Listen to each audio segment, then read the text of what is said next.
Fertilisation process జరగడానికి కావాల్సిన 2, 3 important ప్రక్రియలుంటాయి. ఒకటి ఫస్ట్ మహిళల్లో ఓవ్యులేషన్ అనేది జరిగిందా లేదా అనేది మనము చూసుకోవాలి.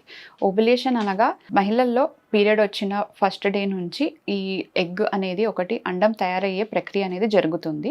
దాన్ని ఫాలిక్యులోజెనెసిస్ అంటారు. సో పీరియడ్ వచ్చిన ఫస్ట్ డే నుంచి కొన్ని హార్మోన్స్ ఎఫ్ఎస్హెచ్ అండ్ ఎల్హెచ్ అనేవి తయారవుతాయి. అవి అండాశయంలో ఉన్న ఒక అండాన్ని పెరగడానికి హెల్ప్ చేస్తాయి.